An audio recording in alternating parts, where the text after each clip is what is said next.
Juan Papier es el investigador principal de la División para las Américas de esta ONG, de la prestigiosa Human Rights Watch. Señor Papier, buenos días, bienvenido a Mañanas Blue. ¿Qué tal? Buenos días, muchas gracias por la invitación. ¿Cuál es la principal conclusión de este reporte preliminar? ¿Qué fue lo que pasó en la vereda Alto Remanso en Putumayo? Mira, nosotros todavía estamos investigando los hechos, hemos estado en terreno, hablando con familiares de las víctimas y de los fallecidos, con la comunidad, hemos estado en contacto con las autoridades de Fiscalía, le hemos enviado un cuestionario con 19 preguntas al Ministerio de Defensa y todavía estamos examinando los hechos. Hasta ahora tenemos evidencias que indican, que sugieren fuertemente que a lo menos 4 de los 11 muertos eran civiles, pero todavía estamos examinando e investigando cómo murieron esas personas y cuál era el objetivo de este operativo militar y si se respetaron el derecho internacional humanitario y el derecho internacional de los derechos humanos. Preliminarmente, señor Papier, ¿qué les indica lo que han encontrado en el terreno? Si era una operación contra las disidencias, como lo dice el ejército, la comunidad lo ha negado. La comunidad dice que era un bazar en el que estaban para recaudar fondos con el fin de estar construyendo caminos veredales. ¿Qué encontraron ustedes en terreno? Lo que sabemos hasta ahora es que en ese bazar efectivamente había numerosos, probablemente decenas de miembros de la comunidad, de civiles, pero también probablemente entre 4 y 5 a lo menos miembros del Comando de la Frontera. Pero el hecho de que haya miembros del Comando de la Frontera no basta por sí solo para determinar si aquí se cumplió con el derecho internacional. Hay que determinar cuál era el objetivo militar, hay que determinar si se cumplieron con las reglas de proporcionalidad. Todavía hay incógnitas y preguntas abiertas que estamos examinando y para eso también estamos esperando la respuesta del Ministerio de Defensa a las 19 preguntas que les hemos hecho. Señor Papier, ¿ese bazar era de verdad una compraventa de pasta de coca tal y como dice el ejército colombiano?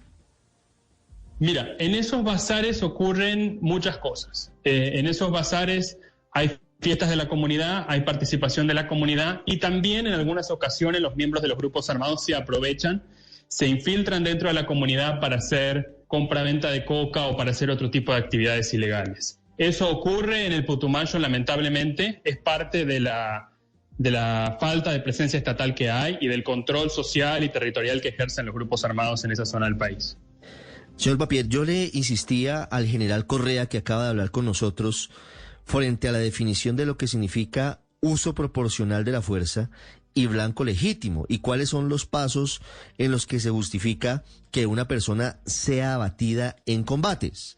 Según el derecho internacional humanitario, pues entiendo que cada caso es particular y distinto, pero en este escenario, en un escenario en el que hay unas personas aparentemente armadas, en un sitio en donde hay casas y hay presencia de civiles, ¿cómo debe actuar en teoría un ejército o la fuerza pública haciendo uso de esos principios, del principio de proporcionalidad y del principio de cómo se debe avanzar en un escenario tan complejo y tan difícil? Mira, es una pregunta que legalmente, jurídicamente es difícil. Primero porque aquí no está claro, a diferencia de lo que señala el ejército, que se aplique realmente el derecho internacional humanitario. Porque para que se aplique el derecho internacional humanitario tenemos que estar ante un conflicto armado entre el Estado colombiano y comandos de la frontera.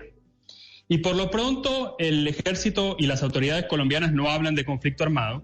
Y si uno mira los dictámenes que ha hecho el Comité Internacional de la Cruz Roja, se refieren a 6 conflictos armados en el país actualmente, pero no incluyen, ellos no señalan que exista un conflicto armado entre el Estado colombiano y el comando de la frontera. Entonces, ahí hay una primera incógnita sobre si es correcto que el ejército aplique derecho internacional humanitario como lo está aplicando en este caso.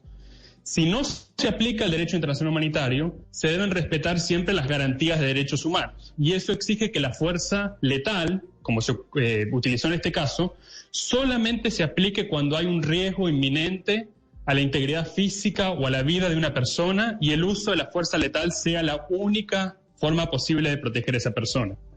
Ese es el estándar que nosotros estamos evaluando para ver si aquí se cumplieron con las obligaciones internacionales de Colombia.